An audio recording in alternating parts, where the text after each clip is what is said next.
Welcome to Rewriting Your Reality, a video. Welcome to Rewriting Your Reality, a video. Welcome to Rewriting Your Reality, a video focused on hypnotic modalities to shift the belief systems that keep you captive. We will explore the journey from being subconsciously programmed to achieving quantum freedom. Get ready to dismantle everything you thought you knew about your own limitations.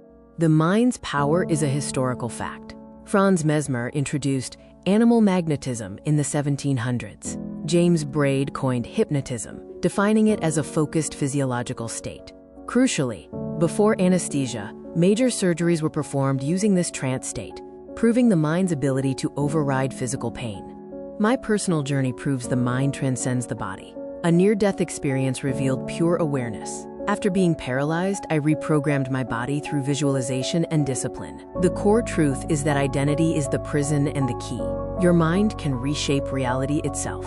Unmasking the global hypnotic modality. Secret societies and governments. They understood the power of the trance state long ago and weaponized it to shape societal structures from the shadows. Corporate hypnosis. Advertising and media use sophisticated neuro-linguistic programming, NLP, to obscure reality and shift your belief systems without your consent. The ultimate goal, to control the narrative, consumption, and consciousness of the masses, turning individuals into predictable units of a manufactured paradigm. They are the masters of the hypnotic modality. The first element of global hypnotic modality is authority, manufactured to establish psychological inferiority. Uniforms, robes, and controlled environments trigger unquestioning obedience. When you look up to an authority, your critical factor is lowered, accepting suggestions as absolute truth. The uniform is the first induction. The second element is translogic, a self-contained system logical only within its own framework. This creates a closed loop of reasoning. A doctrine establishes ultimate authority, turning rules into absolute truths. The paradigm acts as a perceptual filter, making external manipulation feel like internal conviction. The third element is overload, creating an intense, rapid-fire experience that bypasses the conscious mind. Techniques include sensory saturation, emotional triggers, and message overload. This forces the subject to feel something profound, anchoring the belief without rational scrutiny. The heart accepts what the head has no time to question. The grand illusion is when you become your own hypnotist. Division keeps us fighting each other, distracting us from the masters of the modality. They use filtered evidence to make you doubt your power. The ultimate control is when you self-hypnotize with their suggestions. I am not enough. This is the self-hypnosis of suffering. The quick release uses the Sedona method to clear emotional debris. Emotional baggage is just something you are holding on to. You can drop it using these 4 questions. Could I let this feeling go? Would I let this feeling go? When? Answer. Now. Repeat until you feel a tangible shift in your state. The reframe shifts meaning and reality. Change the meaning you attach to an event, and you change your emotional response. Content reframing actively searches for the positive intent or hidden benefit. Failure is just data and feedback. A block is a stepping stone. Change the question to change the destination. You are already in a trance. Self-hypnosis is choosing your own program. This is your new operating system. Use a simple countdown to enter a deep state and plant empowering beliefs into your subconscious mind. Consistent practice rewrites your core identity, dissolving suffering and manifesting the quantum you. Are you ready to take your quantum leap? This exclusive transformation package offers the book 30 Days to the Quantum You, custom video masterclasses, and a personal Zoom session for deep work. Stop fighting the illusion and start rewriting your reality today.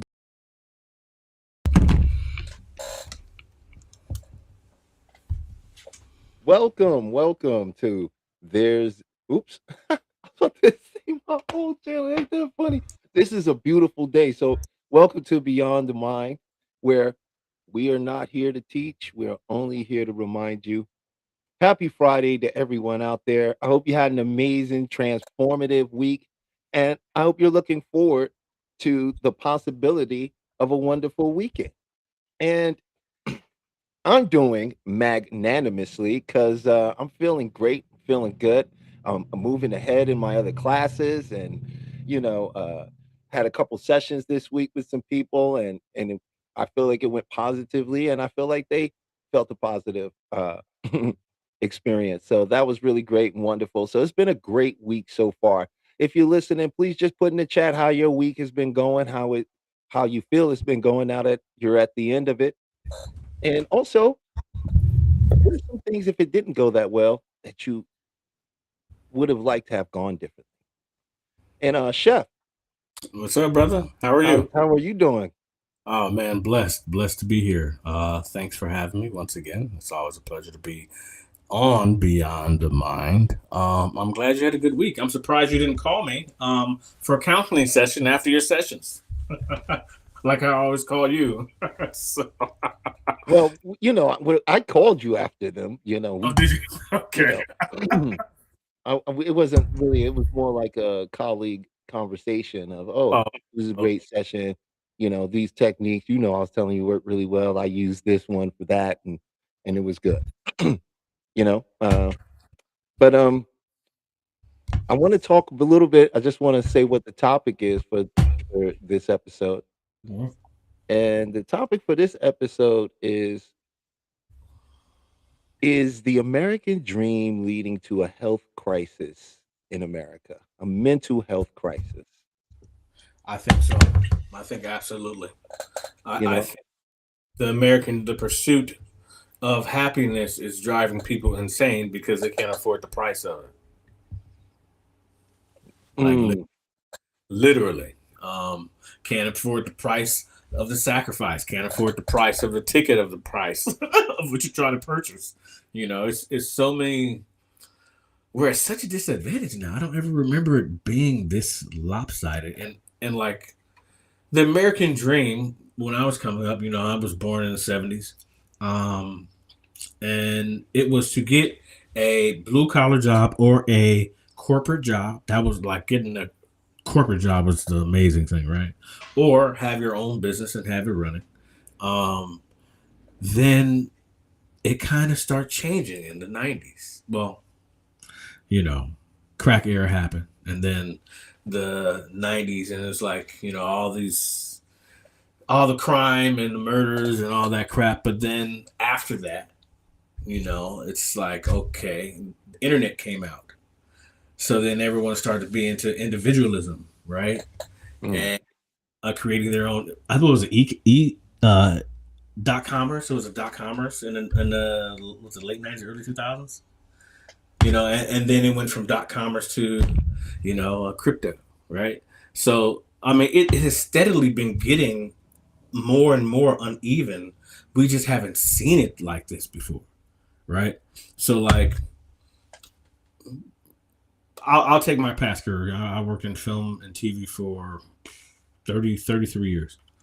The kind of work that I would have to do today to make the same amount of money that I made 3 years ago is like the jobs just aren't there.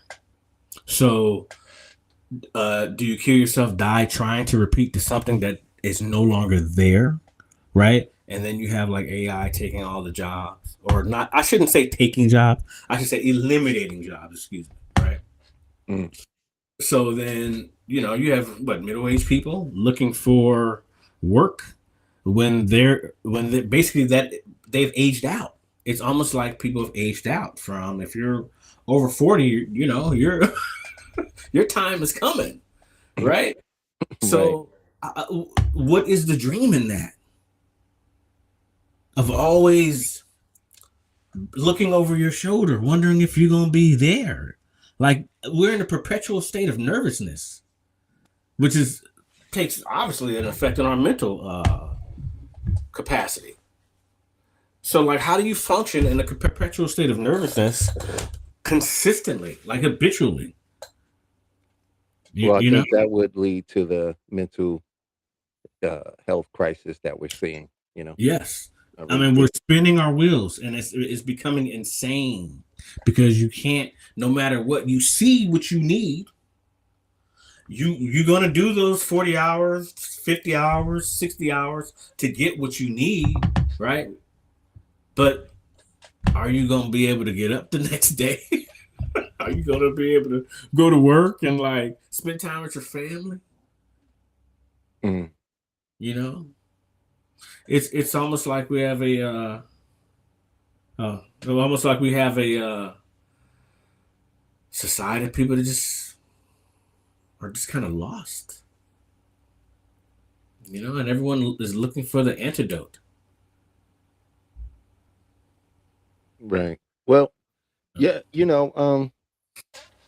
the interesting thing is I did do some research on this about uh this American dream. And I would like to first just sort of define what the American dream is or was, right? You should be And the the white picket fence and the Yeah, wife and the kids. right. That was the essential metaphor that by a certain age you're going to uh if you go to school and you obtain a high degree, right, in a good field, that you're going to get a good job. Hmm. That's the first part of the American dream, right? And that part of the American dream has shattered, Gone. right? So that's one, right? Another part was that you were going to make enough money to save up to be able to get married, right? And put at least a down payment, right? Between ten and $20,000 on a home, right? More than that now. Well, at one time, the median price of a house was about 150 to $200,000, right? But Yeah, the well, but the medium price now is like 400,000, right? So the mhm. buy-in now is much higher. Hey, what's up, Moya? We got Moya jumping in on it. My sister's come in. She's gonna jump in on the topic with us about is the American dream leading to a mental health crisis in America, right? Because I wonder too, like before I go jumping off, right? And then that third part is that you would be able to work that good job for a certain amount of time. And Hmm. while doing so, you would be able to pay off your home. And by the time you retired, your home would be paid off. You Yeah. would have a nice nest egg of a savings, and you would be Hmm. able to enjoy your retirement with your grandkids and your family and travel. Hmm. Right. And I believe that was truly last experienced by what they called the boomer generation. Yes. The crazy thing is, I don't even, I was talking to my mom, and I don't mean to throw nobody out there under the bus, but I don't even think they really understand what they've done to the following generations. Just that their act of freedom, right? Because they got the opportunity to experience what was the Aquarian age, so they had a lot of new thing discovery, new things, being true to self and finding their true identity. I don't even know if they understand how much they've actually affected us. Well, here's what I'm gonna do before Moya gives her take on it. What I did was I looked into Psychology Today, a journal on Hmm. psychology, and so I looked up uh, this issue with the American dream and if it is causing or having an impact. And this is what it had to say. I'm not going to read the whole thing. I'm Hmm. just going to read from the section that says psychological impact of deferred dream. Hmm. It says for many young adults, the American dream feels more like a mirage than an achievable goal. This delusionment takes a psychological toll, particularly when individuals were raised to believe that hard work alone guarantees success. Systemic barriers and financial instability have led to an increase in mental health challenges, especially amongst marginalized communities. Excuse me.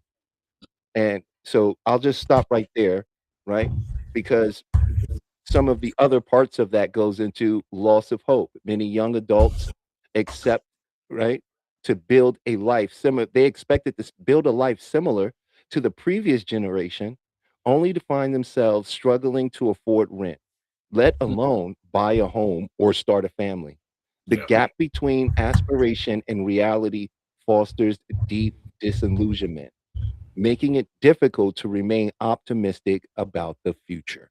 So Mhm. Moya, what did you want to chime in on that? Can you hear me? Oh yeah, you coming in loud and clear. Okay. I thought this was an interesting topic because I watched this topic really take a toll on my mother and her mental health, right? Mm, Because what happens is this attainment of being successful has it ties into you and your self-worth, right? mm, So I watched my mom as she got older and should have been able to really enjoy her life at the age that she was. She actually started to feel like she was not useful because mm, she felt like she wasn't able to contribute to the continued success for her family, you know? So it's just interesting how this idea of what determines you to be successful has really a lot to tie in with your self-esteem, and it's kinda sad because we're they dictate for us what mm. is considered successful. I had to really step back myself and look at some things like, "Do I really wanna do that?" Sorry about You that. know? These people tell us these are the things that make us appear to be successful, but sometimes when you see people who say, like, "I don't think I want a house," I look at them and I go, "I think you might be right," because it ties you into a lot that you just might not be it might not be your dream. So we don't know how to dream our own dreams. We're constantly fed other people's dreams and what they dictate to us is successful. Well, I think nice to meet you, Moya. I'm Stefan. Same Right. as you. Nice to meet you as well. I think the pursuit of happiness is what's driving people almost insane because what we're happy with maybe 20% of the time, and the 80% is the pursuit, right? So the pursuit of the American dream is obviously that idea of the white picket fence, the family, the dog, going to school, kid walking kids to school, like that. I mean, that has not really been existent in almost 20 years. We could I just agree. we could see it now because Yeah. and I think Talib and I we were talking earlier about expats and how people are leaving the states to go to other countries in the pursuit of happiness, but also the cost of living, the quality of life, Right, but when they get there, they still have to deal with themselves, right. right? But just in a much more pleasant environment for them. Well, for some, I shouldn't say for everybody, but for some. I agree with you because, well, here's the thing: your environment has a lot to do with how you behave. Mhm. You know, and maybe for some people, they need to get out of this environment and step into an environment that's more conducive for the individual they're looking to become, right? Mhm. But it's really messed up that the fact is that you feel like you gotta, Well, it's leave almost like here to order to find that. And I think that we also spend so much of our life trying to find out what makes us happy, right? I yeah. mean, I think about it even myself, it took me to get, to the age that I am to really stop and take a look at like what is making me happy. I feel like I'm working this job, I've achieved this, I did this, but are those things really making me happy? Or does it make me feel complete? Or am I just checking off all of these boxes that they say that we have to do, you know? And Yeah. I don't think we were taught as children how to really figure out what makes you happy instead of Mhm. you trying to make other people seem like you're happy. Well, Well, was it? I think that ties into, okay, I gotta do it. You wasn't here for that show, but you was with me more than that one. That ties into that how children are raised, how children are allowed to explore or not explore boundaries, right? When you just create boundaries out of a sense of a child needs to be disciplined, opposed to a child exploring themselves, right? And that's a big difference between what type of person they're going to turn out to be, right? My I know that I don't do certain things because I don't want it done to me, right? And I know what a kicking feels like, right? So I think twice about what I do because I know that there are certain consequences, right? Now, it's very possible if I was raised with a different set of understanding of boundaries, right? I would be a type of person never really find myself in that situation, right? And I would be able to approach it from a different perspective, right? But because I learned, violence is an answer. If you've got a whooping in your life, then you learned violence is an answer. Not to say it's the answer, but it's knowing you come to believe that violence isn't a answer, especially if you grew up in that type of understanding. So to tie that back into the American dream thing with this generation, you have to So remember that we was brought up under okay, the boomers was brought up under help me out here, Moya. You know what they was brought up under too. let me just say, so is the American dream to leave America? Is that the American dream now? And this is where I'm about to get into. Okay. Right. During their generation, it was Mr. Ed, it was Andy. What was it, Moya? You know what I'm talking about? Listen, you going a bit older than me. No, I'm not saying that Don't you were put me there on for it. there.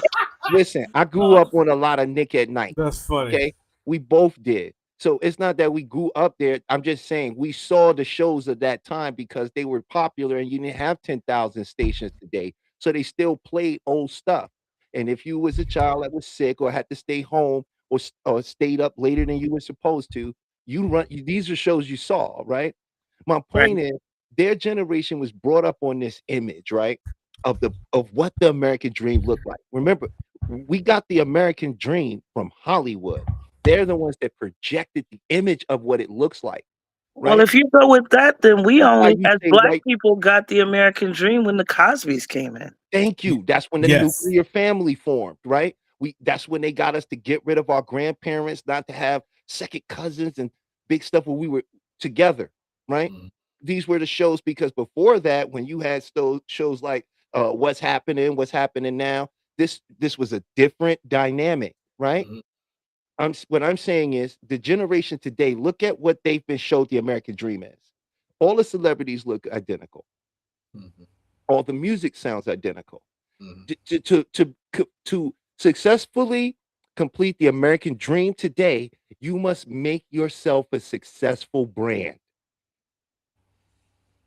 Or But you and know I, how few people I can hate act. This I is hate why I say the mental health is bad too. You know how many few people can actually do that? I mean I hate to say this, but America presently is actually losing its culture because Absolutely. because it's chasing so many people out of it, right?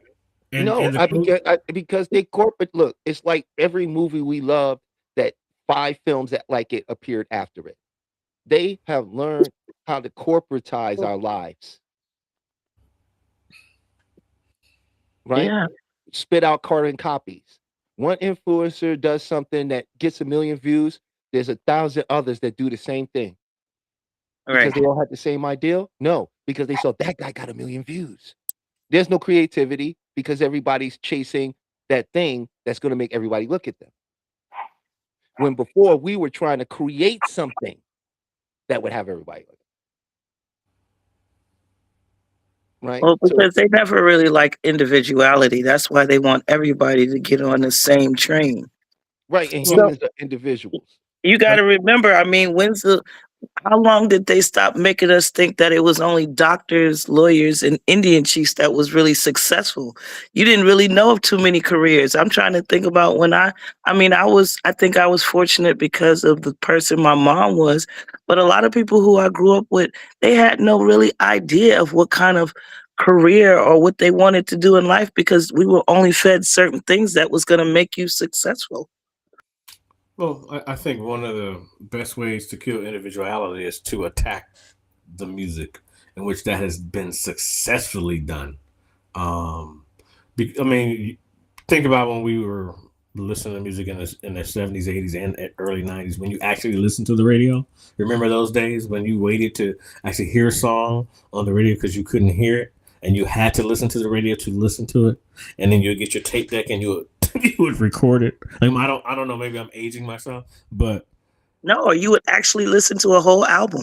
yeah, but like we actually had options in our music, and our music had errors in it, which made it perfect because it was not like the music now is like programmed exact to a T.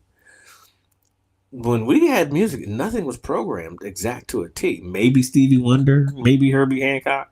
You know what I mean? Maybe a few other people actually had synthesizers that were programmed. Speaking prior to the mid to late 80s and 90s, but yeah, like we grew up at a different time where the music was so powerful, and a lot of creativity and cultural came from our music, and it legitimately has been under attack. Well, like I said, they cracked the code. They figured out the recipe, right? This is how you make a homegrown artist over the internet, over social media, right? They cracked that code. Now they can take whoever they want, put them in that position, and generate that type of buzz, you know. And my point to that is there's an emptiness to it, and I think that adds to the mental health crisis, Yeah. right? Because as the article was stating, they have there's a loss of hope, right? And the delusionment, right, to the fact that they can't pay rent, they can't buy a home, right? Some of these people are coming out of college and cannot get a job. More and more of them are coming out, and they're signing up. They're learning the computer stuff, but what good is the computer stuff going to be as AI takes over more and more and more and more? I literally just saw our interview today. Some kid got some masters in computer science and blase whatever. Was just saying, he says, I have applied for 150 jobs in the last 3 months, and I have no chance of getting anything because everyone that is my age, that are my peers, that are actually out of school, are all getting the same response. Also, AI is cutting 10, 20, 30,000 jobs at all these major companies. So, like, I mean, these times are. What are we producing besides war and oil and weapons? We have our crops, but some are limited. Robots. We're making robots, and I think that's what they kind of want. You know, they want everybody to be the same. You know, and their next step is they're going to give us a stipend. We all going to sit in the house and watch the world change. Well, I've been waiting Right. for that And get paid basic, to watch TV. yeah, that basic income. Right, right. Universal basic income, right? And that's why, well, of course, in order to before you could do that, of course, you're going to have a massive mental health crisis, right? Of all the people that of the complete collapse. So Financial. they listen, have to it's assimilate. more than just that because the mental health crisis is not just in the economy. You know, you got to look at what it's doing for us. Identity crisis that people are going through right now. There's so much identity crisis that's going on. It's ridiculous. It's sad. It's sad actually. The Latino community is going through heavy mental shit right now, and so I mean, it's a lot of immigrants right now are going through it, and there a lot of them are still here, and some of them aren't, and they're also contributors of the American dream. Well, listen, we were the immigrants at one point in time, so I tell them, welcome to our world. I don't disagree with nothing either one of you is saying. It still ties back into that American dream causing a mental health crisis, and the number one uh, mental health problem over 60 million Americans have is anxiety.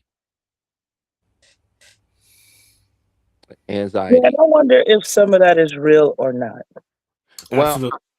Well, I know that there are multiple research. I even looked it up. I think it's very real because the people that I personally deal with and see and meet, a lot of people suffer from anxiety, whether it's the driving anxiety, whether it's social anxiety, and Lack of and food, and anxiety but is a low blood. crippling fear. You know, it's But not is what it a some real people are. mental anxiety, or is some of it self-induced? Because you're not they're telling you something and it's not reality, but you're believing it. Like, is it real? I Well, have. and go ahead. Well, I want to say something. There's a new uh, group of people that, because there's a new mental condition that our generation, it's after our generation, and it's like it has something to do with the technology, right? Being in this, um, and that is something that is major, and that is Yeah, coming. that's social anxiety. That's social anxiety. You have people that sit behind their computer like all day, like and I think some of this work from home stuff, I don't think everybody has to run to work, but I think some of it has caused people not to want to go back into the work field. I think that's true. I think that's absolutely true. I mean, well, when you get to see that you actually can have a life and you can do other things and still get your work done and still be productive, kind of hard to go back. Yeah, For but me, in a Well, way, I mean, I and don't I think was part of that. that's not anxiety, you know. And you're right. It's something that you generate, right? This is why we can work with it and help people get rid of, anxiety over time by reconditioning them to the stimulus, right? That's all I'm saying. Is that, like, almost some of it is almost like self-induced anxiety. I think so. I think it's given out a bit much. I don't think I think people are overusing it. Well, Like, I got yeah, I tired think of the people word are narcissist. I don't think oh, like every narc.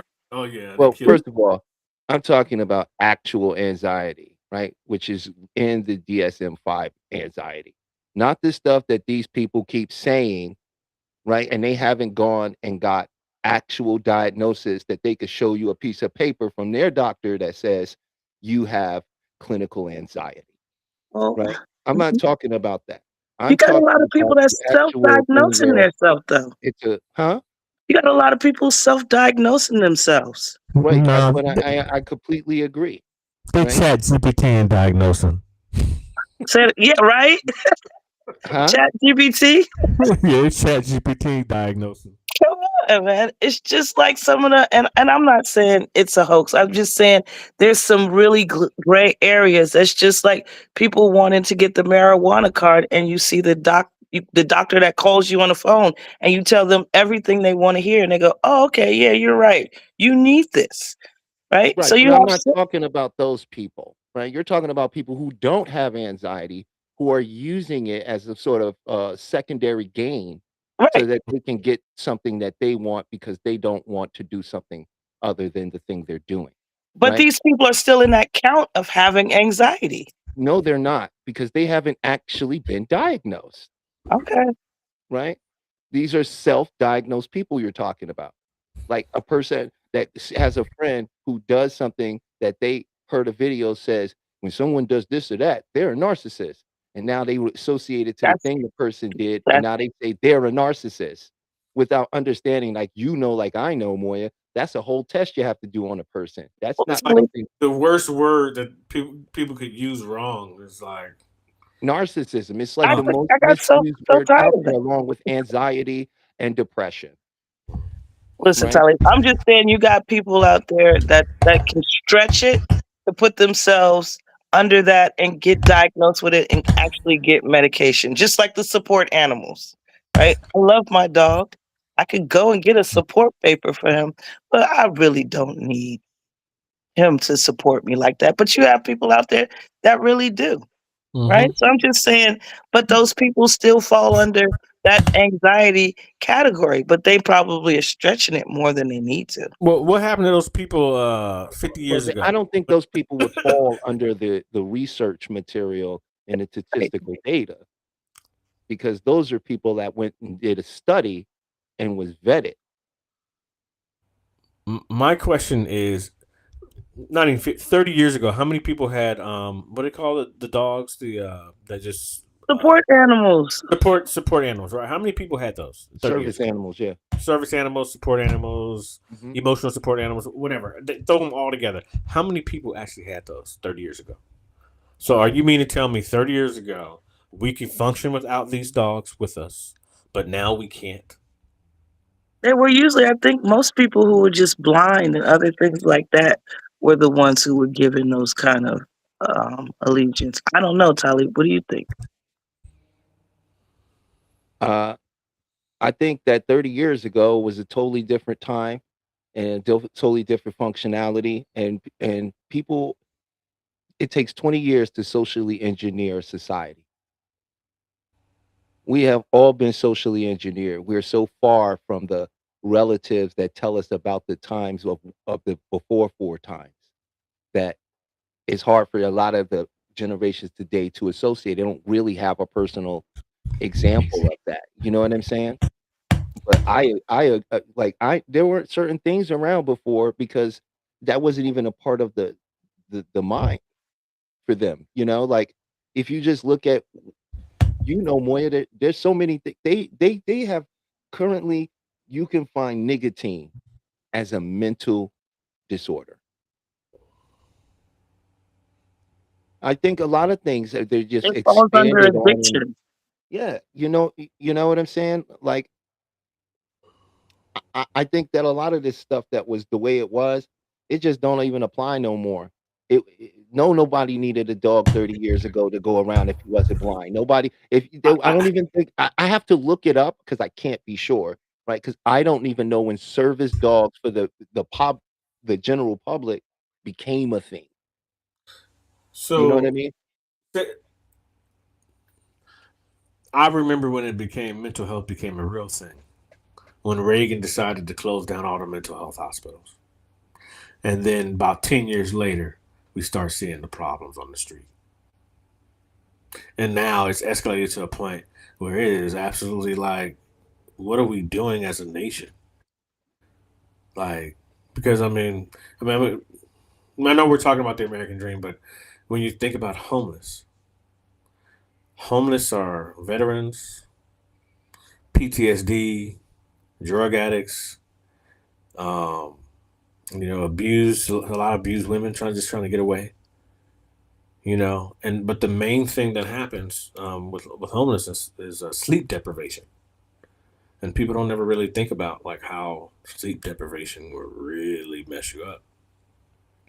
But I was talking to my cousin who is a social worker, and she said it takes 60 days for someone to become completely homeless permanently.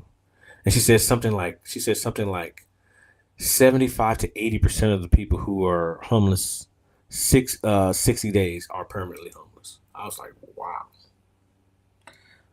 And Does that apply in New York, Moya? They stretch homelessness in New York. You have to have absolutely nowhere to go. So you can't even tell them, well, I got a cousin's house. I can sleep on their sofa occasionally. They'll be like, nah, you're not homeless. mm, So I think every state has their category of what they consider homeless. Yeah. I mean, I live in Los Angeles, so it is horrible here. You guys don't even know. But the American dream used to be come to LA and become a movie star. And then people come to LA to become homeless now because there's no work. Because that was the American dream: become a movie star, come to Los Angeles, go to Hollywood. But that isn't even here anymore. So yeah, the American dream is not what it once was. I don't disagree, and I think it's having a great effect on mental health. And I think that I think it's gonna. I think more and more people are going to. They're coming to that realization that they may have uh, an issue that they need to work on. Mhm. I don't like. I Go ahead. agree. I agree. I think at some point reality hits you I think this younger generation has this false idea of how you become rich so quickly. Um, so when they are told a job is only paying $15 to $17 an hour, is that realistic for you might not even have a high school diploma, right? Mm. But it's a form of making money to possibly get experience to move on. But I don't think they see it like that. Like they feel offended if they don't come into jobs making an exorbitant amount of money. It's really unrealistic why a lot of guys don't go out and they get jobs because they feel like I don't want to make that money. Well, what do you think you should make when you have little to no experience? Everybody had to start somewhere, right? And so I don't know. I think that this problem is going to get worse before it gets better because I think the biggest thing that we're not paying attention to is that social media is really giving people a false impression of an American dream, That is absolutely true. right? Yep. And more of these young people, I see these little kids the way they dancing and because they want to go viral or they just people don't even help each other anymore before a person will grab their phone to record you rather than help you and you might be in a serious situation where you need some help. I just watched a video the other day. The man, he was on an escalator and I think he tripped or something and part of his clothing got caught and he stood there for they said the camera caught him for almost like 45 minutes and he died because people just walked past him. Like, that's Mm. crazy. You rather walk past somebody and record them rather than to help them. So I don't know. This social media kind of gives everybody this false impression of them becoming famous overnight because they've seen a couple of people do it, right? But Yeah, there everybody's is a going to try sense their of best. yeah, it's instant gratification. Right, right. And that's what but if you think about it, they didn't just start there. What happened was the dopamine feedback loop built into social media. It's Right. designed to give you a hit of dopamine whenever you get a like or someone agrees with you. It Right. literally gives you a hit of dopamine. You see Right. what I'm saying? And it starts as little drips, right? Little drips. Something you like, it's not even your stuff first, right? You like Right. somebody else's stuff, or leave a comment, and somebody likes what you like it, Mhm. right? Right. There's that little hit of dopamine, right? And now there's no regulation. It's no cutoff, right? Don't be like, you've been on here for such time, and there's an 8 hour rest period, right?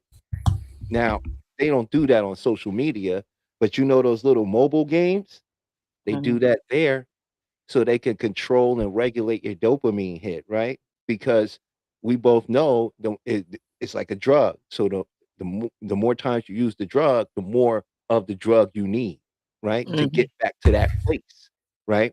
And it's the same thing. So they'll start out liking something, right? Getting likes from that, commenting. This is where you get all these troll people comment. They're getting dopamine hits when you go, "Yo, you're a piece of crap. Why would you say something like that?" You understand? They're laughing, right? Because for them, that's a hit of dopamine, right? And if now you doing that 24 hours a day, 7 days a week, before you go to bed, when you wake up, while you walk through your day, while you're eating food, while you're talking to your friends. And then God forbid you get monetized for it, right? They would Oh my never god, now you're making money? They're like, "Oh, somebody." You see what I'm saying? And then these platforms encourage it, right? right. By having all these videos and influencers, Imma show you how to get 50,000 views, and you could do that in 3 days.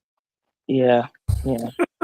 But they don't highlight what impact this has on people's mental status, right? Because that's why what's his name? Kai Cenat is not no longer doing any more of the streaming because his No, mental health was affected. him and Oh, his little brother.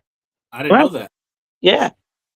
Yes. And it's a lot of streamers that have decided to take a break because it's taxing. It's fun at first, but doing that constantly, What it happens? does You have get an effect high on. all the time, yo. Yeah. It burns you out. This is why now they're starting remember, a lot of these guys was committing suicide. Oh, I should have said that, excuse me. race that could, not, leaving this world on their own accord, you know. And once they had uh the C-19 thing happen, then that company BetterHelp picked up, right? And that's when remember, that's all the BetterHelp had the best commercial advertisement ever because you never saw that on television. That was solely a social media ad. And now it's one of the biggest apps out in America that I know of, right? And you can Google that yourself to that you can find a therapist on. You know, like the therapist model has become very important to this generation. Mhm. That's what I'm seeing. The young ones is the ones that seem to want to get therapy, or like, Mhm. I don't think what these, I don't agree. I don't agree. I don't agree. You know what I mean? So yeah, Uh, that's my thoughts on that. you know, your son, my son is 24. He'll be 25 this year. Uh, I knew that his generation was going to be in trouble. Because he had his entire senior year at home. They had a prom at like, it wasn't really the normal prom. It was minimalized. They had one, but it wasn't the same, you know.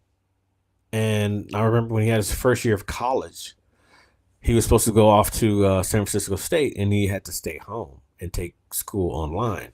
That really played a huge impact on him, right? Like they didn't get a chance to do the kid things. They didn't get a chance to go, go out and get drunk on your prom, like the things you do when you're young, like messing up. I'm not condoning them, but I'm saying they didn't get a chance to be kids in his senior year, and then in his first year of college it was actually the same. So I'm thinking about how many kids had 2 years in the freaking house, vital years. I mean, some of that, would I be wrong, Moya? Wasn't it a little over 2 years for some states and places? Listen, we felt like we dealt with COVID for at least 5 years in New York, and we were the so-called epicenter of it. Because I think it kind of trickled into everybody else. But we were dealing with it. I felt like we were dealing with it like 2 or 3 years before everybody started really like, starting to feel the effect of it. So I think it went on about 5 years for us. Mm. Yeah, like they socially engineered everybody in a very small amount of time, and isolated people, you know, and just restructured everybody's life at the same time, right? And that had a deep psychological effect, you know. And so I feel like people don't get help because they don't trust, right? And I can honestly respect why, because a lot of the stuff that they, it's so many charlatans out there. Is that fair to say? Absolutely. Absolutely. There's a lot of Miss Cleos, if you remember them. Hey, hold on. I knew Miss Cleo. What? Yeah, Wait, I what knew. did you say? Yeah. I, And it's sad because they have taken this wonderful thing of manifestation and they've made a joke out of it, you know? And I feel like a lot of people have used it to also profit off of it, you know, because they're not truly, and it's a real thing, but I don't think they're really teaching people how it's done. Right? And so, yeah, I just think that there's been a lot of that has come about as I say it all the time. I think COVID changed the world, right? Then I think it's caused a lot of apprehension because there was a lot of scammers came up during COVID. They man, turned into millionaires. you have no like I have a story that's like so phenomenal. Yeah, Yeah, I can get yeah. to you. So But you're but right, Talib. The trust so is many. really not there because while we talk about how they have these different avenues and they advocate for mental health, but it makes you think, how much of it is really real, and it starts a lot because another thing came about. during COVID was the life coach. Oh And yeah, every life coach was teaching you how to become a millionaire. Yeah, and Right? I ain't seen no more millionaires from them coming up. Hey, I was on so and so's, and his program made me a millionaire. It's like, I haven't seen Right. it. And the funny when you said it just made me think like when I was doing the MREX show and showing people things with the Sedona, and I was taking people through processes and giving them the real information and never asking for a dime because it's absolutely free because it's all in your head, right? And anybody just trying to outright just charge you outrageous money is a liar. They haven't done it themselves, right? And so on that show, I did a lot of that. And I can tell you that I watched several very famous YouTubers come out and start literally regurgitating what I said. And then there was a whole movement on it. None of these dudes was talking about manifestation. The black Right. conscious community had nothing to do with manifestation. They were still talking about numbers and astrology and using the great code so you can use all the numbers right to line your life up right. That's what they was talking about. I brought the power of the mind. And yeah, I'm Hmm. getting on it because it's Friday and I'm feeling good and it's tied into it because you mentioned the life coaching stuff. And I'm like, no, a lot of these guys are frauds. They Yeah. can't even yeah. tell you what meditation is. And I'm gonna tell you, if anybody asks you what's meditation, you say hypnosis,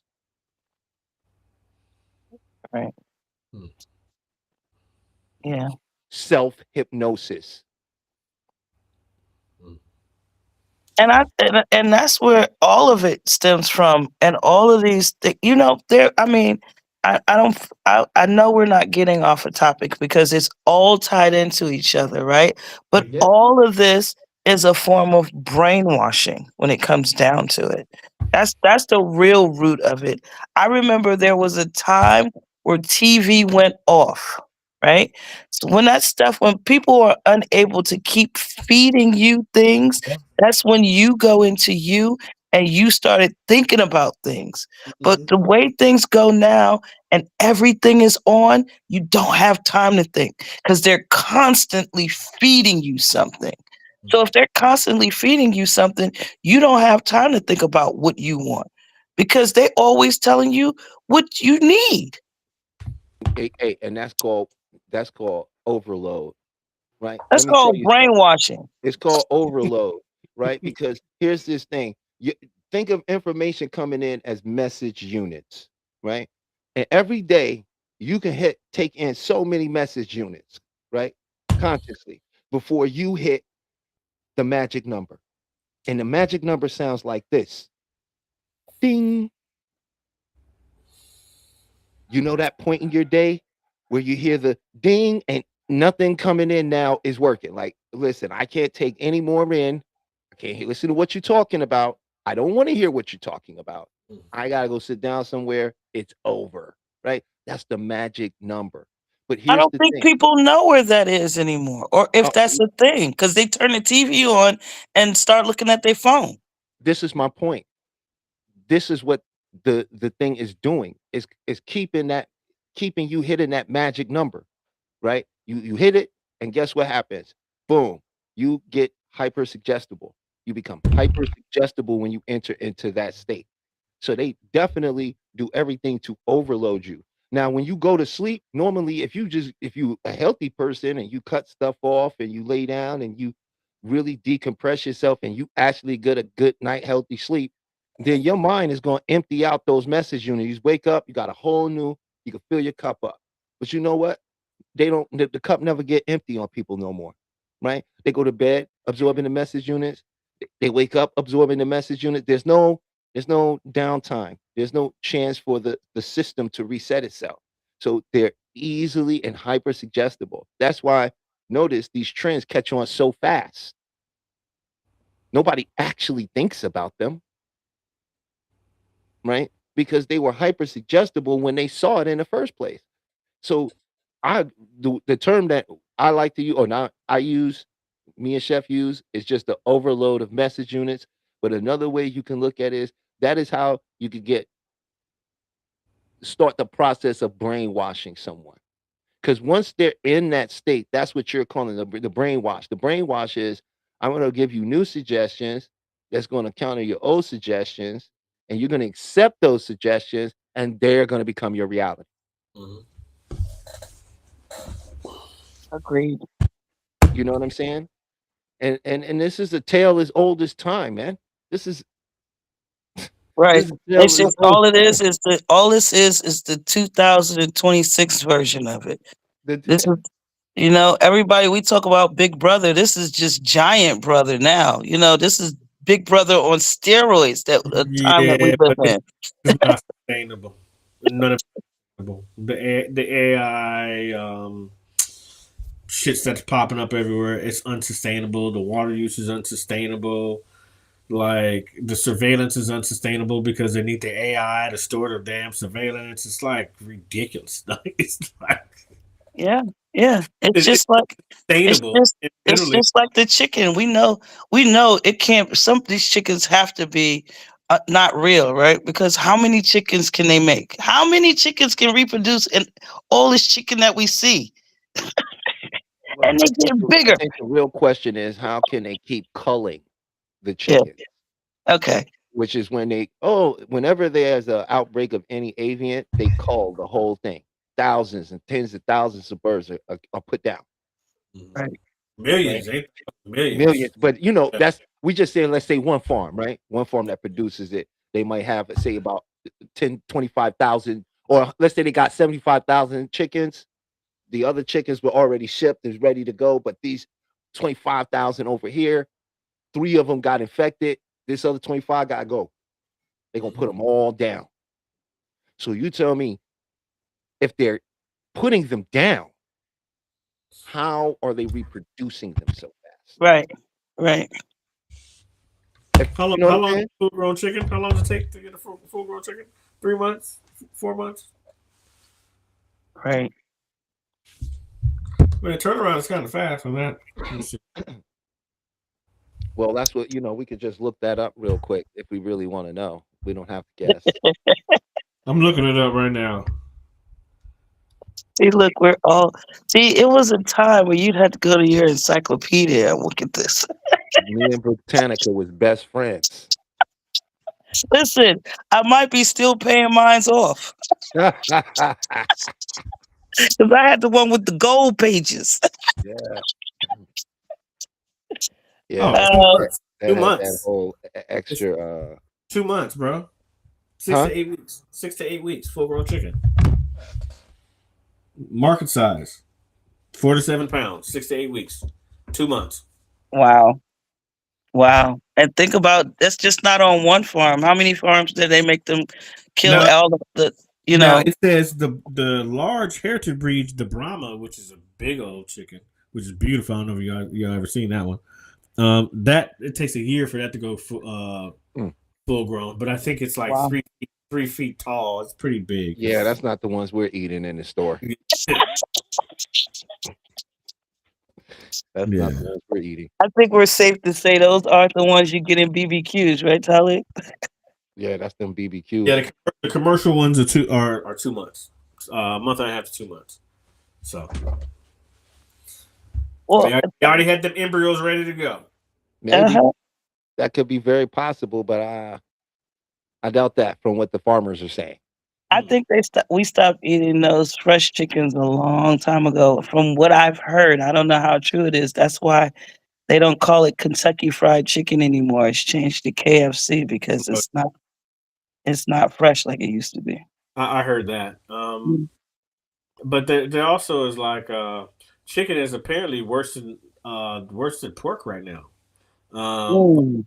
yeah, like the cancer causing chemicals that they're putting in it, and like all just the way it's farmed. I'm like, oh really? And like chicken is a silent killer right now. Right. And It- all the food that we eat is a silent killer. I mean, that contributes to what goes on with people too, you know? So I don't know. Well, that's all a part of the mental health crisis in America. the food, Well, I mean, Right, food the food, insecurity. food Food is the food is insecurity. Well, driving people well, crazy. here's the thing. People eat a lot of carbs, right? A lot of sugar. Here's an interesting fact. The average American today consumes 170 pounds of sugar a year. That's That's crazy. crazy. That's crazy. Like we're just eating bags of Yeah. sugar, right? Well, think about it. The McDonald's French fries has sugar in it. Yeah, I mean, do you remember? Do you The remember what salad a has burger sugar in it. like? Remember what a fast food burger tastes like 25 years ago? No, Yeah, I do. It I was can an begin actual to imagine. burger. It was an actual burger. We were getting Yeah, actual meat. Now yeah. it's like burger filler and like, it's like, man, what is this, man? Like, yeah, it's not the same. It's I not the stopped same. eating McDonald's chicken nuggets when I watched them make one. Oh, that In paste that 17 years. Oh my God. I I have was like, not I'm eaten that eating in that? 17 yeah, it's years. pretty. I will refuse to touch it. I will not.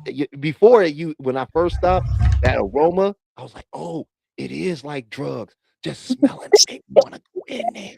It's like, you know what I mean? Like, Yeah. I could just have some fries. That's not eating the other stuff. Like, it was. I was like, oh, whoa, what? Who said that? Like, like I Right. think it's a drug, It's a man. drug.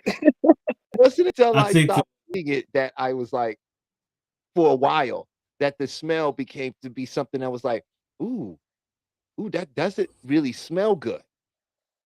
I think the McRib did it for me. When they came out with the first McRib, I'm like, nah, that's not nah. I'm good. Nah, I don't think I can eat this anymore. Yeah, I'm good. Like that Yeah, was we're so used to chemicals. We are so used to chemicals. Yeah, we have about 400 ingredients in our foods that are not in other countries. Right. Half the stuff that we eat is not even FDA approved. How about that in other places? But they get to sell it to us. Crazy, right? Crazy. But I think this our is pork is contributing banned to the in mental 140 health countries. issue. Yeah, Our pork is banned in 140 countries. Hey, that's crazy. do you think people's eating habits today are tied to the American dream? Absolutely. Yes. Absolutely.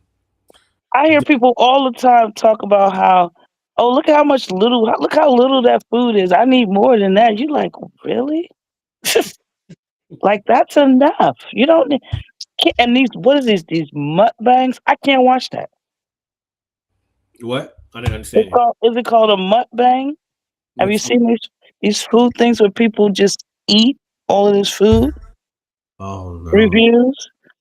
Like Oh, this Oh, lady got oversized by eating all that seafood all the time. mm, mm, that's not good for you. no. So America, I know we are way overweight because of our eating habits. Yeah, Mhm. it's the sugar. Yeah. It's the sugar because it I causes our mean, body when we eat that much sugar, our body has to overproduce insulin. Insulin is what the pancreas creates to move the remaining sugar out of the you, blood. You see what I'm you saying? mean more drugs? Yeah. But what? Yeah, and Sugar is considered a drug, FDA, right? It's a drug, right? depending on what version of it you're talking about. Glucose, glu- whatever, it's a drug. Fructose, right? High Yeah, fructose. fructose, glucose, it's all the same Well, code. glucose is no, it's not. Glucose is what your body produces as No, energy. Fructose, Fructose, fructose. the fructose and artificial glucose that they produce is really Yeah, bad for our that's body artificial because our glucose. body naturally produces it. And they still put it in our food. What they just started banning that red dye, and how long has that been messing people up? They've been talking about that for 15 years, getting rid of the red. Yeah, And yeah, that affects your blood sugar, and right. your low blood sugar causes anxiety. It triggers your fight or flight. It can See, cause depression, mood swings. It can even cause, in some instances, depending on how low the blood sugar is and how long you've been, taking yourself through that, it can cause you to hallucinate, Hmm. right? mm, You can start to start hearing auditorial, right? You can start hearing things, seeing things. It can make you paranoid because it triggers the primal part of your brain. When your blood sugar drops, it sends your body straight into shock and into survival mode. And because we don't live in the jungle and we ain't out here throwing spears, harpoons, and none of that wild stuff out here, right? It shows up as anxiety, as depression, as you know what I mean? Other type of behavioral things that may affect us in a negative way. So the American diet is partially the reason why the American dream is failing. Mm. It's They crazy. made up the basic 4 food groups so that it could sell you more food. Well, listen, they told us as women what the size that they wanted us to be was like what, like between a 6 and 8. And then years later they told you the average size is like between 12 and 14. But you know how many years people tried to fit between that 6 and 8 size? So, all of this American dream stuff, it's a lot of stuff that has been messing with us, as we can tell. It's been in our food. It's been the way we think, what we've been taught. It's just an all around. I mean, for years they said milk was good for you. Oh, right. A cow's milk. Milk is not good for you. Especially cow's milk. Last time I checked, we're not cows. Last I checked, we've only been drinking milk for a few thousand years, maybe. It's like Yeah, we but don't even have it was on a DNA to occasion. actually, It was a process delicatessen. it. It was a dessert. It wasn't like you would just get up and drink it every morning. You would get it. You might have it once a week, once every 2 weeks. It was a delicatessen. It was a very rare thing. It wasn't something we do like we do now. Well, I know. That's what I'm saying. Like biologically, your body hasn't actually evolved to digest other animals' milk. Yeah. This is a scientific fact, right? Like we wasn't designed to be doing a lot of that stuff. Of course, now as we keep people have tolerate things come from people drinking and doing that and their body rejecting it, and now that's why I think that's another reason too. There's so many different types of milk alternatives out there now. I'm not a fan of almond milk. I mean, it's because that uses what is it, cyanide to cut the almonds. Yeah. So that's like really, but then the apple seeds. Actually, you have to be careful with those because they have cyanide. There are too many apple seeds called cyanide poisoning. Crazy enough. Did you know that? No, never heard of that before. Mm-hmm. Be careful with those apple seeds. Mm-hmm.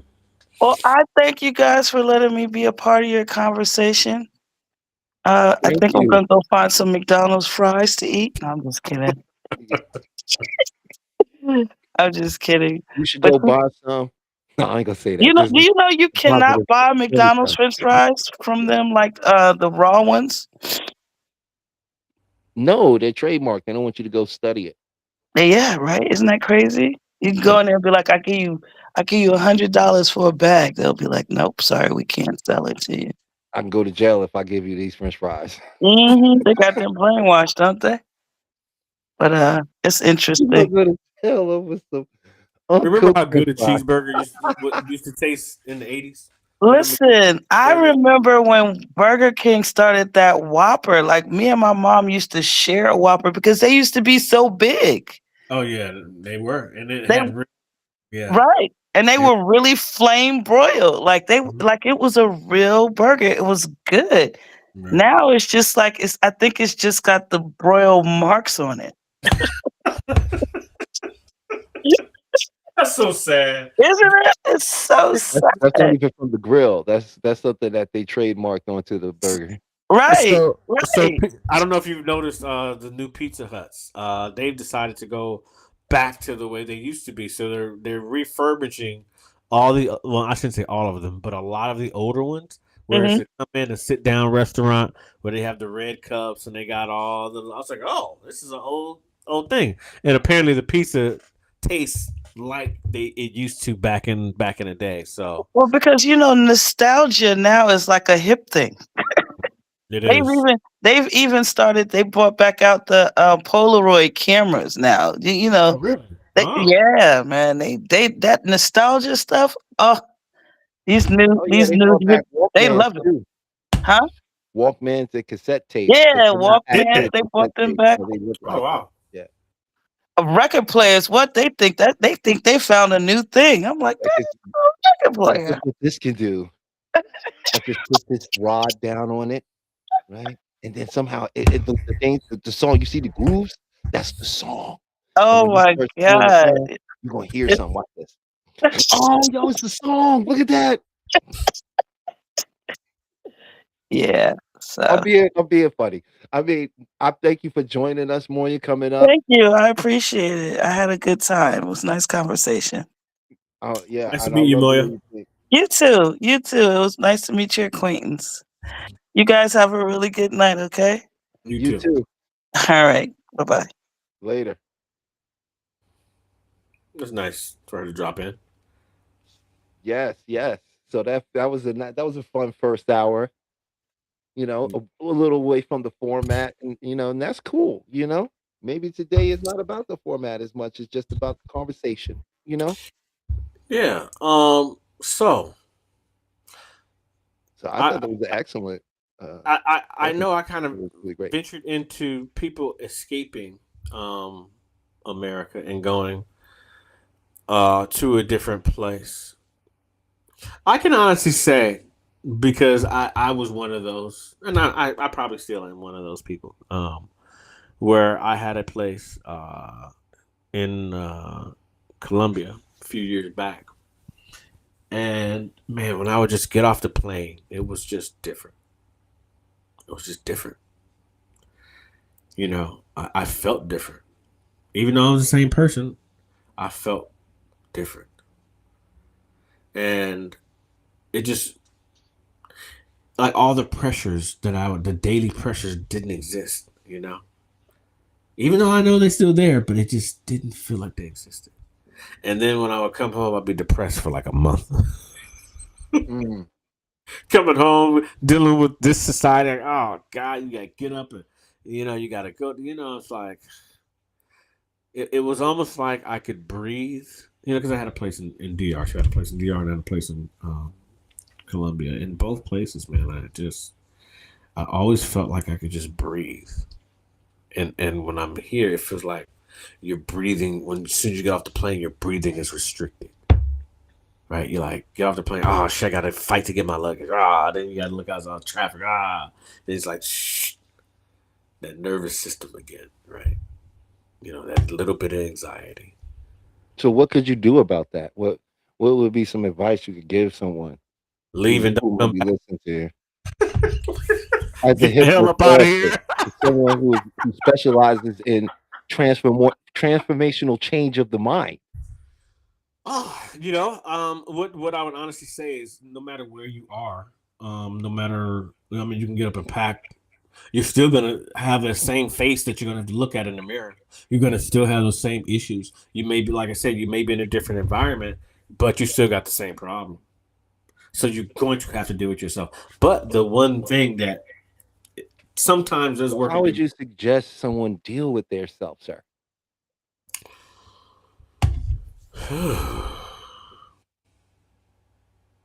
Here's my suggestion.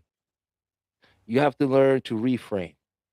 See, everything you think you're feeling in that moment and I've traveled and understand that, I even got into uh, a verbal spat with one of the people who with the tickets who was supposed to be, print my ticket out. And so I I would suggest to you out there is to do something called a reframe, right? And to begin to reframe that experience into a different context, one that has less emotional resonance. And that's what I would suggest. What about you, Chef? We got so many techniques. Oh man, I just went blank. I was just listening. I have no idea. I'm gonna pass. I'm gonna let you handle that. It kind of went beyond me because I was thinking about something completely else. You went. I was spaced Hey, out. we're just people, man. I was And, I was on planet Saffron for a moment. I was like thinking about some stuff, but what method would I do? Honestly, I would do a few things. Like what I'm would you glad you tell came back somebody to me. usually they could Me do? personally, for someone who is dealing with themselves within my meditation, my personal meditation, because I am a Reiki practitioner. Whenever I have these blockages, I focus on my chakras to open my chakras up, which I do with breathing, imagining release, bringing it back and releasing it. Then I do, you know, all seven, top to bottom, from a root to the crown. Um, then I would do, if I still had some more issues, which I'm sure, if once you have anxiety, you got to face it. I would do EFT, emotional feeling technique, because I love the way it can get rid of anxiety very fast. The tapping, the tapping. Mm-hmm. We've done that here before. And then if that didn't work, I would then get therapy, because excuse me, I would include breath work within the EFT as well. Um, but as a personal modality, and if you're by yourself, these are things that can actually help you, right? And if you practice qigong, I practice Reiki. I do self Reiki all the time. I do it in the morning with my meditation every day, and for me, it is just amazing for me because I'm chill. If I have a problem, I talk to my therapist. I live right here, and then I'm good. I'm good, and like literally, the process is so simple, so I don't complicate it. And when I do get there, because we all have our moments where we just right. Honestly, man, I haven't had a there moment. Right, right. I know you haven't. You've been on a pretty good flow chart lately, man. I gotta, without giving away too much, the Yeah. things we got coming down the pipeline. You've been in a nice flow state. I just mean for the people that are out there. One For of the the things people, for the people that are out there you could do is is remember to ground yourself. And the best way to ground yourself can be, but see, I know from my own personal experiences, breathing in the moment of feeling upset or going through something can be very challenging to remember. But what you can also do if you don't remember to breathe or having a hard time finding yourself trying to do it, ground yourself like this. Where are my feet right now? They're on the ground. And bring your attention to your feet in the ground and feel the ground. And then feel your feet in your shoes. For any therapy, just was like when we're at a moment. Now you it's stuff something to go please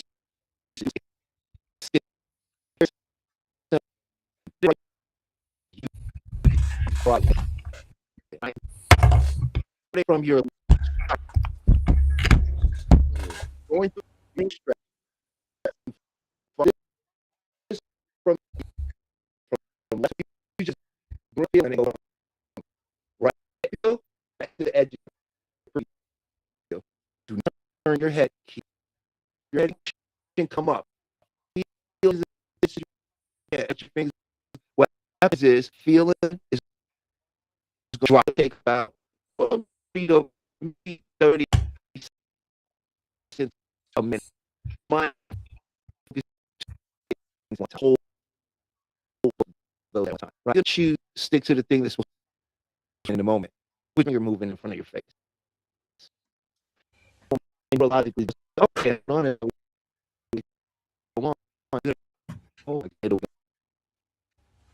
It'll be gone.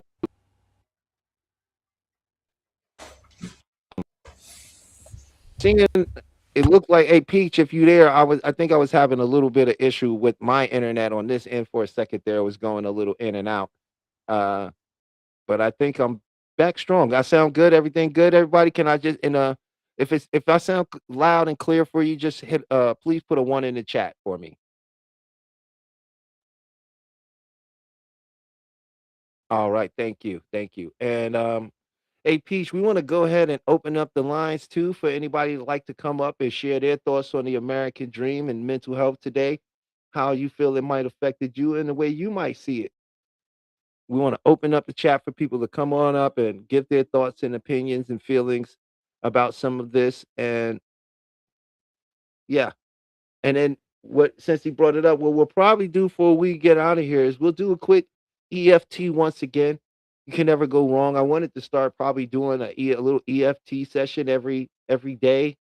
Maybe just jump on for 10 minutes, do a quick 10-minute tapping session to get my day, everybody else's day who sees it going into the right direction. So that is something. Also, don't forget to check out Peach ENT, the Peach Network. He's got incredible shows all lined up, all ready to go, all amazing, all wonderful with great hosts and wonderful content and everything is so much variety for everyone to check out. So when you get a chance, please check out Peach ENT. Uh, what I wanted to do was you have the I want to look at this little list I have here that on my thing of some of the shows coming up. We got the 12 p.m. ish show get coming up. I think that come up this weekend. We also what else we got here?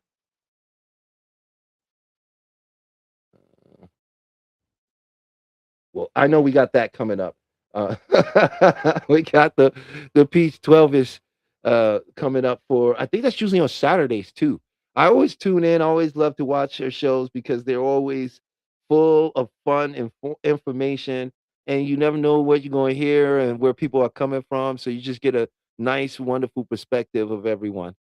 So if the lines are open if you like to come up and give your thoughts and opinions on the American dream and the mental health crisis. Do you see a connection between the two? Right. And Sunchild 51 said something is happening with, oh, okay. Something is happening with the voice, the video. Even my side, it took me to another video. Oh, okay. They saying they cannot hear me. So, hey, Peach, can you hear me? Am I coming through? Because I just want to make sure I'm unmuted here. I believe I am though. I'm hearing myself in my little headphones. Okay, good. You can hear me. Great. Wonderful. Wonderful. I'm waiting for Chef to come back. He dropped. I'm pretty sure he's gonna jump back in. Oh, okay. It's okay. Peach is telling me, hey, Sunchild 51, it may be your internet or those settings you have. I'm getting some technical support on my end to let me know that my audio is coming through pretty well and I could be heard. So you may want to check that out. And I appreciate you though for letting me know that there was an issue you're experiencing. That was really cool of you. Hey, Hey, there he we're back. is. Look like we're back again. Sorry about that. There we go. Okay. Coming back online. There we go. There we go. Much better camera. Cool. That was I don't know what happened there. Everything just shut down. Well, you know the internet can be that way sometimes. It's not always. Like a solar Mm, flash happened. yeah. Took us out. And you know, it happens to the best of us. Oh yeah. Okay. The other show that I really like is their political show that Peach has called Uphill Battle. Jump on the Peach Entertainment and check out Uphill Battle. They have had several episodes that were really informative and just really great to hear a different perspective on what's going on politically. But we are opening up the lines for people to come up and to join us and to thank you Sunchild 51, you can hear us now. Thank you for joining, we're glad to have you here. We have opened up the line, Sunchild, if you like to come give your opinion on the American dream and how it is affecting mental health, or if you think it is. Yeah. So we got about I'd say about 30 minutes left to the show, and I want to thank everybody for who's been tuning in and listening. I hope you've been enjoying and getting some value out of the conversation. Um, I often like to do a practice on here. I like to offer something, uh, a tool or a skill that could uh, assist you, something that you can try and experience something with it. So, hold on, I'm reading a chat, guys. So apologize for that. That's what's going on. Is the sun, and it went up again. Oh, okay. So Sunchild is saying that there was some more solar flares that began to hit the planet again, I and they were told you. pretty big. So if you're excuse me, if you're having a problem with your internet today, don't worry. You're not having bad luck. It's not you. You could breathe easy because it's the sun. There you Solar go. flare. Solar flares that have hit the planet. It takes about 2-3 days for them to reach Earth. So yeah. So we just had a nice little wave of solar flares that came in and hit. We're in the 25th sun cycle, and it's been a very active one for all you sun watchers out there. I welcome, as a child of the sun, I welcome the solar flares. Mm. And let me ask you, because of the American dream was so innately tied to religion, and religion plays such a part in people's mental health, right? Do you think that and it, that people are because more and more there are more and more people waking up to religion, and sort of going, "Hey, I don't know about that. I think I need to go find some stuff out myself." Do you think the religion is also creating this exodus from the American dream? Right? Because if people, for example, and I'm not trying to get too religious on anyone, we are talk about the mind, and this has a lot to do with the mind, right? Mhm. But we live in a Christian nation. Would you not agree? I mean, we Yeah, could say no, we don't, but uh, no, we do. we do, Mhm. and so you would agree that if we live in a Christian nation, they probably follow the belief systems of Christianity. But they don't. Right. Well, I mean, I'm not saying they follow the maybe all of the guidelines, but they definitely believe enough to where it can affect their lives. They will do certain things, right? And if you are a believer in the Bible, right, and you believe that revelation is starting and it's happening, right? Would you even care about the American dream anymore? Hmm. Is there any Well, Christians out there that may be listening that may be able to offer some sort of how they look at this like and because that would cause like a mental checkout, right? It's like there's no need doing this. There's a return that's happening. The beast is showing himself, right? There's all these so-called prophetic signs that are happening right now, right? Which would lead a person to go, well, why would I start a business? Why would I start family? Right? What's the point of going outside and hanging out and enjoying the weather? because life goes on. Well, I mean, Every, everything I that we've agree. been I'm not told that saying that. was supposed- everything that we've been told that was supposed to happen on a physical level has not on the physical level. So it may have happened on the spiritual level, or esoteric level, or even an astrological level, or a metaphysical level. But it has not materialized physically. But I guess the solar flare just did. So and Well, I think we're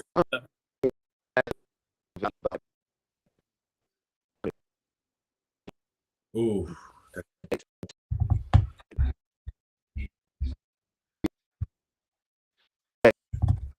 people, how they do, how they treat the inside, look, believe, right? They're able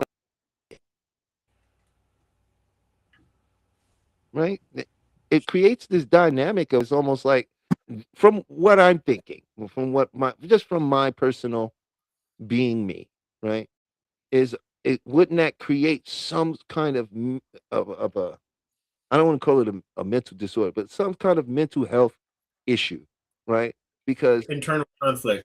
right, wouldn't that, thank you, perfect term, right? That's why you're my colleague. Would it create that internal conflict in a person, right? And that's it's a form of resistance, which is the form of being uncomfortable and so on, and so I'm just curious to know, Peach, if you got, I'd love to know what you think about the American dream. If it, but I can already hear her saying, "Nah, leave me out of that. I don't want to do the American dream." Um, one thing about the church is not doing as well financially as it has done previously in the past. Um, COVID put an ass whooping on the church. Excuse my language. It just, by them not going, people not physically being able to go to church, church couldn't get tithes. So, they've been having a tough time getting people back up in the churches. That has nothing to do with COVID. I think that has a lot to do with a lot of the messages that are being relayed now, because in this era, people are looking more towards spirituality and not as much as a particular religion, more of finding themselves and trying to figure out why they are the way they are, realizing that, I think spirituality is a beautiful thing in my personal life because it is my individual relationship with God. And no man and or woman can get between my personal relationship with God. So spirituality for me works for me. But we're all evolving. I have a great understanding of who God is and what God means in my life. And I do understand that I am the American dream wherever I go. Because the dream is here. Or here. So wherever I decide that I'm going to be, it's going to be that dream. Even if it's not here, it's still going to be the American dream because I am the American and it is my dream. And I always wanted it to be. But in saying that, I can go back to, was really the American dream our dream? Because that was never my dream. Was it your dream? Yeah. The house, the kids, yeah. That's one part of it. It's not so that Yeah. that's what I was trying to say. Like, Yeah. it was not, the American dream was was really pushed through Hollywood. That's why you keep saying white picket fences. That's Donna Reed. That's Donna Reed. That's where you got that from. Right? Yeah. You got that from Donna Reed. You got that from the television. Now, when we Yes. came along, what was the American dream now for minorities? There was like, oh, you could start a business, right? Calvin's got a job. It was, oh, hip hop came in there, and Atari. all of a sudden, On TV, right? select TV, a microwave. If you had a Cadillac, that was it, and a Well, job. well, those were the things that were That was symbols it. of it. But if you remember, we have been, everybody's not the same, right? There's something called social stratification. This is classism. Okay. Lower class, middle class, upper class. See, within this is each of them have their own hierarchy system. People in the lower class do not receive the same education, nor do they experience the same environment as the middle class. They do not get taught religion the same. They don't get taught anything the same. So there's this division in everybody especially when it comes I'm going to say minorities. When it comes to us, right? When it comes to us, right? There's this thing that's where we don't seem to understand that what they pushed on us was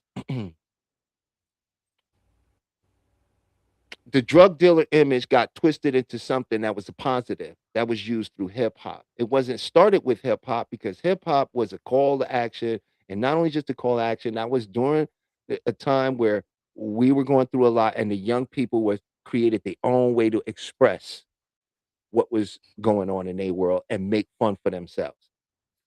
Nobody really believed in hip hop. This is a fact. Well, the drug dealer created the new age entrepreneur. Well, yeah, because remember, black exploitation film set the last bar, right? But And that was the pimp. that was, pimp. but the pimp also dealt in The new age entrepreneur. right, which was, hey, I sell beep, and Mhm. all of a sudden I might sell a little bit of bleep, right? Mhm. And if you mess with me, I'll cut you, right? Right? And the diamonds in the back, sun rooftop, digging the scene with a gangster lean, right? All the music, that's direct lyrics from a song for those that know, right? All the music, and that was the American dream that was pushed on us, right? But Now by the time, go ahead. You mentioned the music. You mentioned the music. That shit was fucking important. That was pivotal in the American dream, the music, because it brought out the emotion. Right. Well, Right. now, when you pair that with the imagery, right? Now you have a powerful suggestion. Movies like The Mac, bro, all that stuff, that created an image that made you go buy the album. We're gonna have a conversation after this, and we're gonna talk about that movie. Oh, But but sidebar, you bring sidebar. right when you bring it down though, further down the line, right? When by the time hip hop came along, right? We and into the 90s, there was this new version of the American dream that was forming, right? Mhm. It was a new American dream that was forming, right? And there was this, you know what? I'm going to accept that I'm a thug. Life ain't never going to get no better. It got glorified. It got glorified psychologically, right? Tupac is the reason that anybody has thug life on their body, period. End of story. It didn't exist before he did it and showed everybody. That's just the fact. Yeah, but did okay, so I'll ask some questions about that. Did he embody Old Dog? Because Tupac wasn't like that before when he was with Digital Underground. And I know this has nothing to do with the conversation, but did he embody Old Dog from Menace to Society? Because it was 93, I think Menace to Society came out. Right? No. It wasn't 93 when Man, Menace to go Society? watch Juice. He Yeah. embodied Bishop. Oh yeah, that's right. You're right. Yeah, he definitely embodied Bishop. He embodied Bishop. He took that personality on and never let it go. Right, and then that became the next thing. But Yeah. that's neither Yeah. here nor there. The Yeah. point is that there was this image that started getting generated. And Mhm. once that got past, we got past that, we had another image that was generated, right? And this is where the evolution of what we're seeing today. And that's Stu Puff in them, right? What did they Mhm. bring in? Dance, throw money. Success Mhm. is being on a yacht, getting in a rose. Right? Straight This was not the up social programming and hypnotism. Straight up. right? Because before to be successful, you needed to be. This was the black image that they were selling to us because in the 90s is where your private prison system started, right? And they needed to fill those jails. And the best way to do that was through the mind control, through hypnosis, which was music. Money bling, through the bling. Right.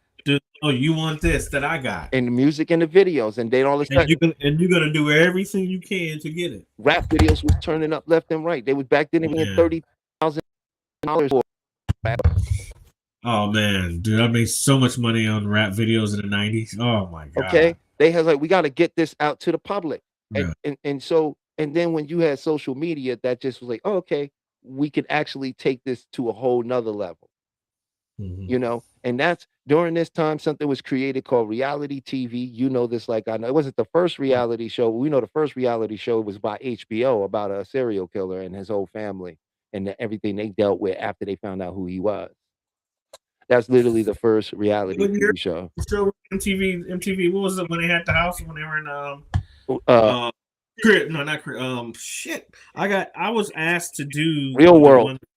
Real World was the first, and that was like 92, 93. Some round, yeah. I got asked to do Real World, and I turned it down. They experimented with it.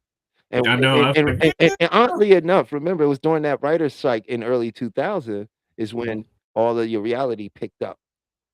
Yeah, I mean, hard. they asked me to be in it and be part of the cast. I was like, yeah, what are y'all talking about? I was like, nah, because we didn't, there was no idea of what that was. Nope, They're it was like, being tested at that time. It yeah, needed. That's why they did Real World Cancun.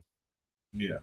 It never was to really make the big profit off of it being a movie. It was to show that they could get people, if they could make it into a successful film, right? And actually get people to come out and watch reality on a screen in a movie theater, then this is a sure shot, right? Mm. And that's where all of that came. And then you see what I'm saying? Now the new American dream started. We stopped looking. It started crumbling, right? And we started getting access and being able. There was a time where we didn't get to pick on people the way we do now that are So famous. you're right. So I'm gonna link something together Mhm. where you're talking about the American dream, and you said something. Did you say OJ? Did you say something like that? You said Oh, I ain't something. saying nothing about no OJ. I don't know, but you said something that brought my mind up to the Kardashians Mm. and how reality there we go. How reality TV was created, basically based reality TV started following OJ. That's how reality TV started. Like really, when we followed him when he was going back to his house, right? Well, now I'm guilty of this. When he was going back to his house, it was they turned off the championship game. I don't know if you remember that. We were literally watching OJ get chased from his house. I was able to watch it on the news, go to the 405 freeway, follow his ass on the freeway, and then it was a party in front of his house. Literally, it was a block party in front of OJ's house, and everyone there. This is long before it went out. It was like a free OJ. Everyone there having a great time all night, party in front of OJ's house. Media saw that attention. And when they saw that attention, that's when the Kardashians, when whatever happened with them, that's when they capitalized off of it. But getting to them, one of the reasons why all of the women look alike or have the same style, all the people have the same style, is part of them, part of that programming through the Kardashians, and essentially what. And I have to say, Kim Kardashian got famous for. No, right? I understand what you're saying, but bro, Jersey Shores was before that. No, but I'm talking about. And when I say reality TV, you have to understand what I'm talking about. I'm talking about, why do they call it reality TV? Because it's supposed to be what? Unscripted. Yeah, but it's all scripted. The words aren't scripted. What's scripted? The scenarios are scripted. Huh? Every scenario is scripted. The environment is scripted. The scenarios are scripted. Meaning they don't know what they're gonna say. They don't know. Bro, I've worked on Real Housewives. I got you. Almost all of them, right? I've worked on a lot of reality shows, and what I can tell you is how they script them and set the environment up, and how they psychologically manipulate them, and then they use sleep deprivation and sequestering. There's very specific tactics they use to get those people to do the things that they do. They keep them cold. They keep them isolated. They do all kinds of shit. Right. That's what I mean by and The Real World was one of the first shows that they showed us, right, where they was using this practice. This was all set up by the producers, but the talent is not in on it. The scripting through the environment. Mm-hmm. The scenario. They're creating a scenario. Yeah. That's what that's all I was talking about. I agree with what you're saying though when it comes to the Kardashians and and like they became the model of a lot of things when it came to that. They became the prototype of the American dream woman for the last 15 years. I wholeheartedly agree with you. And that has been not a good thing. That has not been a good thing because it literally, you have, I mean, me just being in Colombia, like the individualism is not many women that have straight hair. Like, they all are looking a certain type because of that prototype. And that prototype became the world prototype. Like if you just travel around the world, if you could just look and see it, you're like, wow, like it doesn't matter the complexion. Just I'm talking about the style, right? The style of dress, the style of wear, the style of walk, the attitude, the tight clothes. It's just the whole persona. It's all around the world, but it's really bad here. Thus, I mean, thus, we have our own form of bad here. We got our own thing here. mm, One thing I like to remind people is do not forget this is the freest place you can live. You don't believe it, take yourself to another country and get arrested. You find out real fast and real quick that laws and freedoms you have here and the ability to speak and represent yourself and even pay for legal representation is very different outside of here. I know we that are in a controlled system, but some of these other places, they're not as tactful or tasteful about how they rule over their citizens. And a lot of what we see of some of these places is from their travel department, the part of the government that's supposed to increase tourism. You see what I'm saying? Not the actual citizenship. There's certain places me and you ain't going to live. Like I ain't I yeah, mean, not saying because just because of our nationality, right? But because of the laws there. yeah, certain places I'll just never go to. Yeah, I would like to visit Germany, but I wouldn't live there. Have you seen their laws? They're crazy. Some of the stuff and there's a lot of so-called freedom that they present, but when you start looking at being a citizen of somewhere else, it changes some of the dynamic of, you know, like, oh, okay. Yeah. So what I'm noticing, and I know we don't really have a lot of time, but what I'm noticing, the people that are fleeing, Hmm. um, the country, I can't say fleeing, but the expats that are leaving, they're going to a place that calms their nervous system.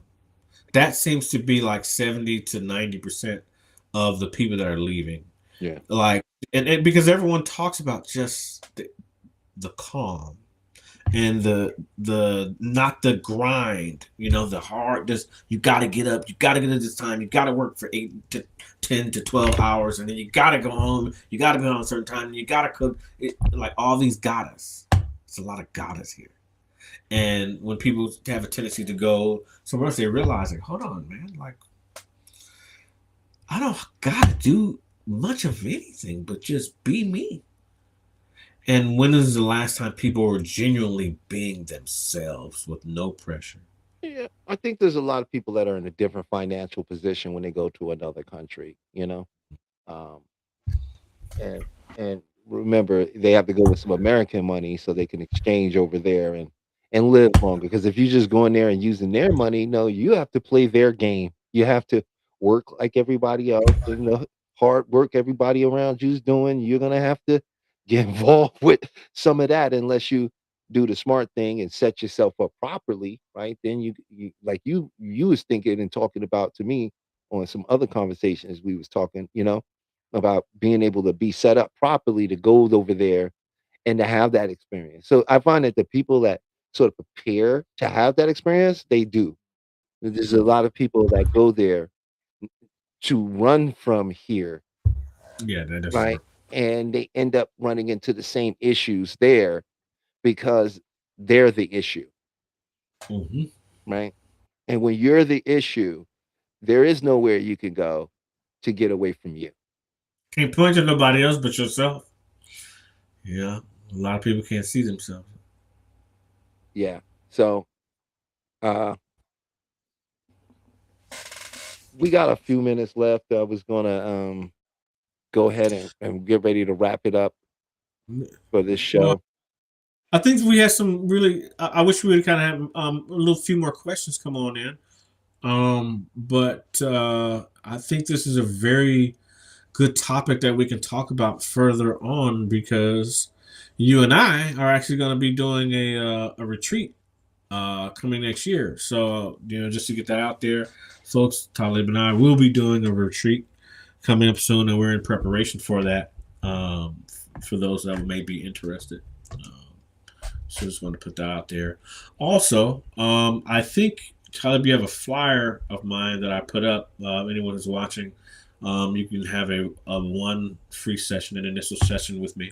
Um, if you once Talib or once Peach posts that flyer, you can look at it, email me or give me a call, and we can set something up.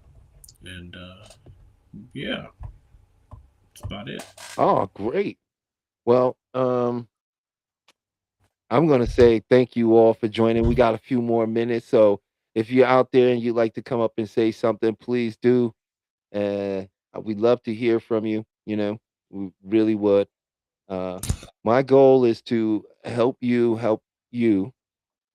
into making that transformation Yeah, and he popped you would out. So like to become. there we go. And when I am offering, or you can go to my website at beyondthemindhypnotherapy.com.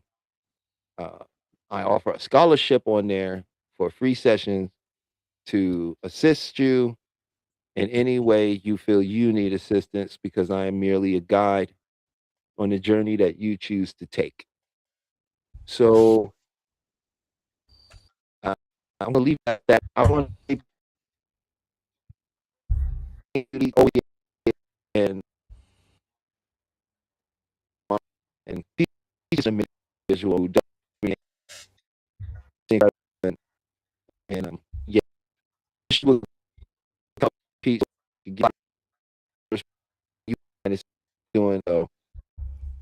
We're gonna go ahead and say to you all, and happy very weekend. Expect a miracle, and you right before we go one doing. Well, I think he was going to say one more thing, and I'm not quite sure what that is. But I will tell you one more thing. I can be reached at Oraya Hypnotherapy, which is OREAHA hypnotherapy.com. Sephron at OrayaHypnotherapy.com. There we go. So I want to thank you all for joining us. We'll be back next week at 8 p.m. on Friday, and that's 5 p.m. if you're on the West Coast over here with us. I will be talking to Peach behind the scenes. Maybe I'll be doing another thing with another show. Something else may be coming up down the pipeline, but we'll talk to the big boss man and see what we looking at. But in the meantime, in between time, expect a miracle, and we'll see you next week. See you next week.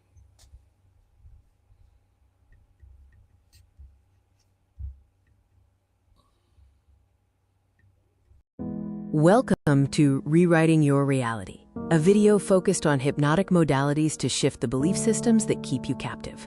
We will explore the journey from being subconsciously programmed to achieving quantum freedom. Get ready to dismantle everything you thought you knew about your own limitations. The mind's power is a historical fact. Franz Mesmer introduced animal magnetism in the 1700s. James Braid coined hypnotism, defining it as a focused physiological state. Crucially, before anesthesia, major surgeries were performed using this trance state, proving the mind's ability to override physical pain. My personal journey proves the mind transcends the body. A near-death experience revealed pure awareness. After being paralyzed, I reprogrammed my body through visualization and discipline. The core truth is that identity is the prison and the key. Your mind can reshape reality itself. Unmasking the global hypnotic modality. Secret societies and governments. They understood the power of the trance state long ago and weaponized it to shape societal structures from the shadows. Corporate hypnosis. Advertising and media use sophisticated neuro-linguistic programming, NLP, to obscure reality and shift your belief systems without your consent. The ultimate goal, to control the narrative, consumption, and consciousness of the masses, turning individuals into predictable units of a manufactured paradigm. They are the masters of the hypnotic modality. The first element of global hypnotic modality is authority, manufactured to establish psychological inferiority. Uniforms, robes, and controlled environments trigger unquestioning obedience. When you look up to an authority, your critical factor is lowered, accepting suggestions as absolute truth. The uniform is the first induction. The second element is translogic, a self-contained system logical only within its own framework. This creates a closed loop of reasoning. A doctrine establishes ultimate authority, turning rules into absolute truths. The paradigm acts as a perceptual filter, making external manipulation feel like internal conviction. The third element is overload, creating an intense, rapid-fire experience that bypasses the conscious mind. Techniques include sensory saturation, emotional triggers, and message overload. This forces the subject to feel something profound, anchoring the belief without rational scrutiny. The heart accepts what the head has no time to question. The grand illusion is when you become your own hypnotist. Division keeps us fighting each other, distracting us from the masters of the modality. They use filtered evidence to make you doubt your power. The ultimate control is when you self-hypnotize with their suggestions. I am not enough. This is the self-hypnosis of suffering. The quick release uses the Sedona method to clear emotional debris. Emotional baggage is just something you are holding on to. You can drop it using these 4 questions. Could I let this feeling go? Would I let this feeling go? When? Answer: now. Repeat until you feel a tangible shift in your state. The reframe shifts meaning and reality. Change the meaning you attach to an event, and you change your emotional response. Content reframing actively searches for the positive intent or hidden benefit. Failure is just data and feedback. A block is a stepping stone. Change the question to change the destination. You are already in a trance. Self-hypnosis is choosing your own program. This is your new operating system. Use a simple countdown to enter a deep state and plant empowering beliefs into your subconscious mind. Consistent practice rewrites your core identity, dissolving suffering and manifesting the quantum you. Are you ready to take your quantum leap? This exclusive transformation package offers the book 30 Days to the Quantum You, custom video masterclasses, and a personal Zoom session for deep work. Stop fighting the illusion and start rewriting your reality today.